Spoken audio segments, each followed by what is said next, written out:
Alors, quand on parle d'outils, j'aimerais plutôt m'orienter vers la digitalisation. Aujourd'hui, les principaux outils qui nous permettent de gérer, on va dire tranquillement, avec le moins de tracasseries possible, la ressource humaine au sein d'une entreprise, qui permettent de gérer ces processus, ce sont bien entendu des processus digitalisés, digitalisés à minima. C'est-à-dire que si on a déjà la capacité de faire une feuille Excel, de travailler sur un logiciel comme Access, de travailler sur, je veux dire, des logiciels basiques qui nous permettent de faire des tableaux de bord simplistes. Ok, je parle vraiment juste d'Excel qui est cet outil-là qui peut, sans publicité bien entendu, qui peut nous permettre de pouvoir mettre en place des tableaux de bord de gestion de ressources humaines. Et ça peut être sur le pilotage de la performance des collaborateurs, ça peut être sur la gestion des formations, du développement des collaborateurs.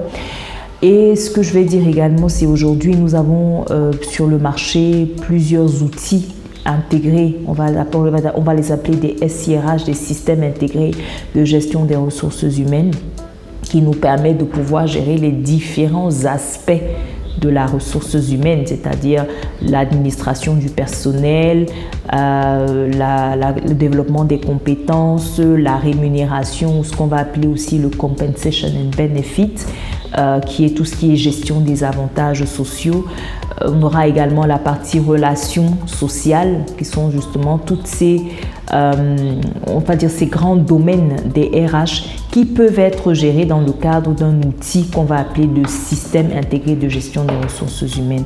Après, maintenant, toutes les entreprises ne peuvent pas se permettre justement d'acheter ou d'acquérir simplement un système intégré. C'est de pouvoir construire des tableaux de bord. Parce que quand on va parler de pilotage de la ressource humaine, c'est des tableaux de bord. Et avec un outil comme Excel, vous avez largement de quoi faire.